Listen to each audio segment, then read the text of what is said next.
Well, that's not a good sign.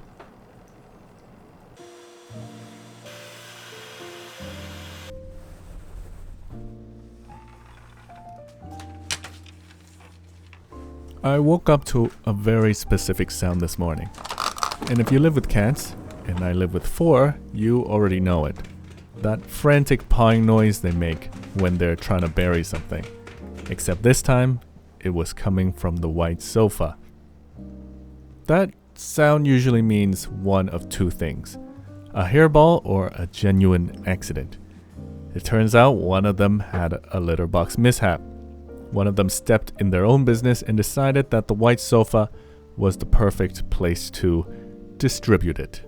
I was planning to do a deep clean later this week, but when you live in a small apartment with cats, the universe sometimes makes the schedule for you.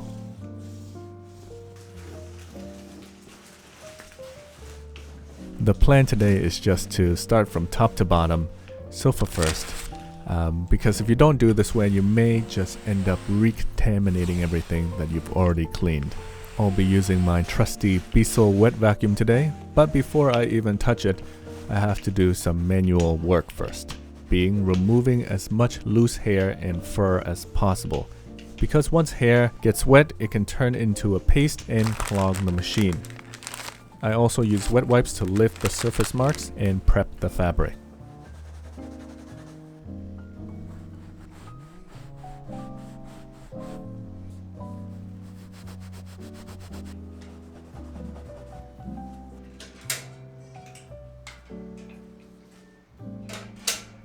And of course you have to get in between the cushions, cause that's where litter and hair can quietly build up over time.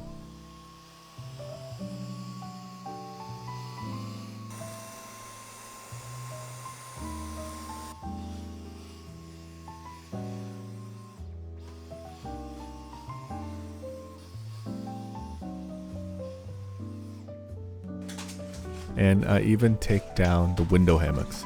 These things are of course dust magnets. They sit in sunlight all day, and the static in the fabric pulls in dander constantly.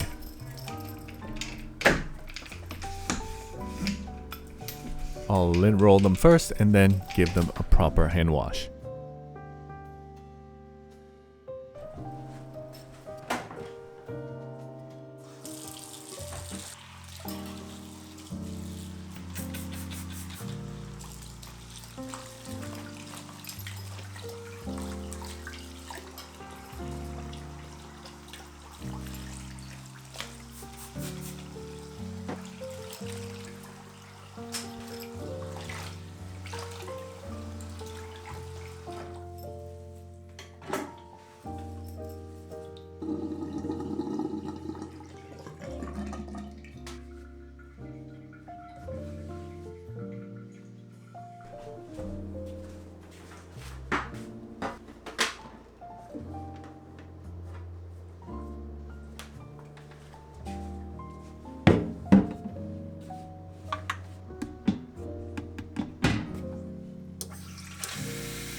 When I finally pull out the Diesel, the water turns dark almost immediately.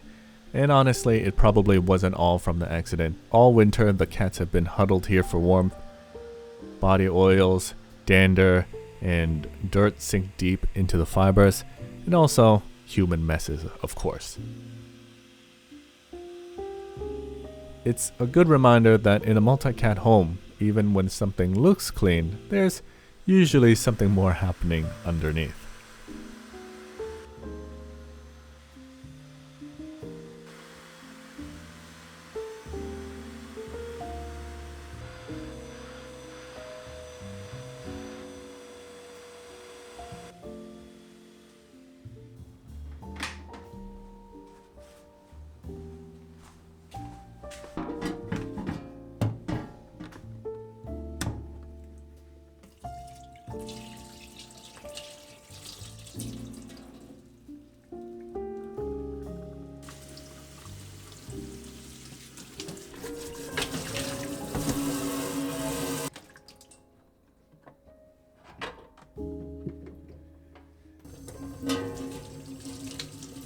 While the sofa dries, I move on to the areas I normally don't hit during my daily 15-minute tidy-ups.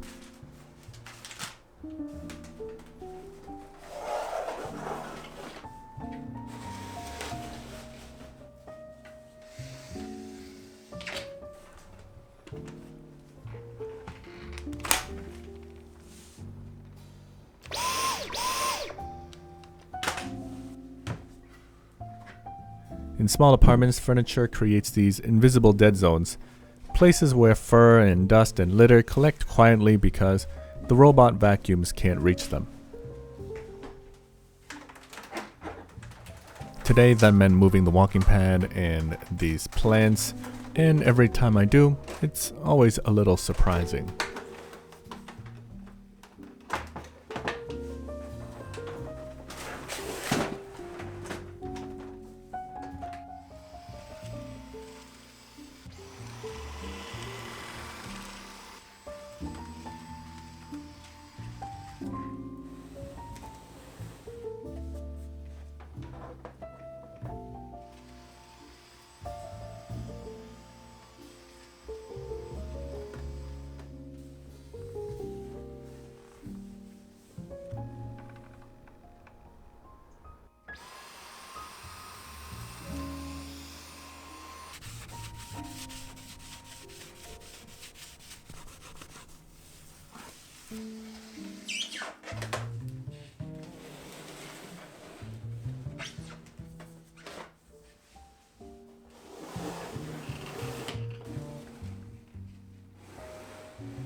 I also clean behind the food and water station because splashes do happen that create a sticky residue because of the hair or food or whatever that clings to it.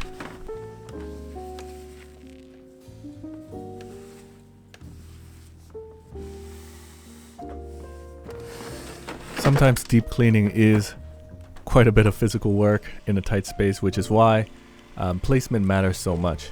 If something is hard to move or a pain to move, you'll eventually stop cleaning it properly. And that's how small problems can turn into more persistent ones.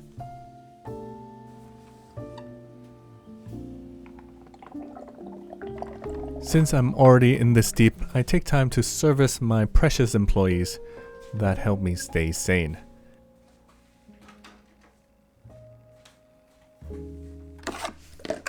Water tank removed.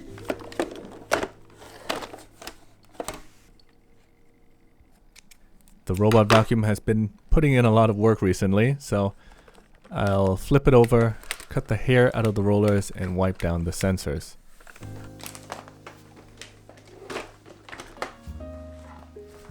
It's repetitive, but this is what keeps my little staff operational. I also check on the air purifier, and the pre-filter already has a gray layer of dust on it. And vacuuming that off is a good reminder. Without these machines, all of that dander would maybe be circulating through the apartment and our lungs. While the robot vacuum finishes the floor and the mopping, I head to the source of the morning's chaos: the litter box.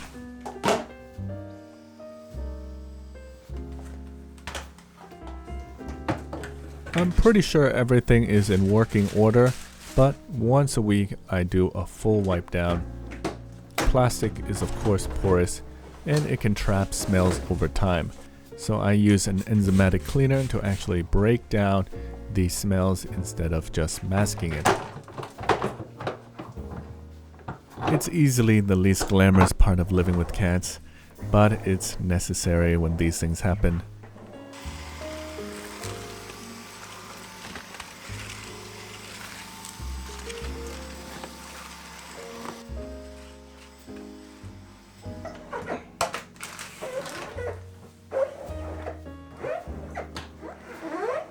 Eventually, everything goes back into place.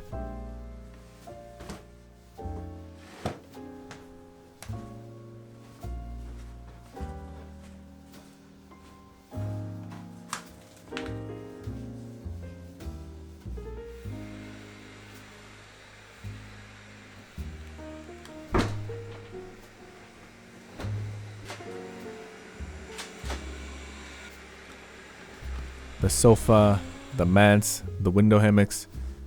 I started this in the morning and now it's the afternoon, and that's just how it goes sometimes. In an apartment with 4 cats and 2 butlers, organization and cleanliness isn't optional.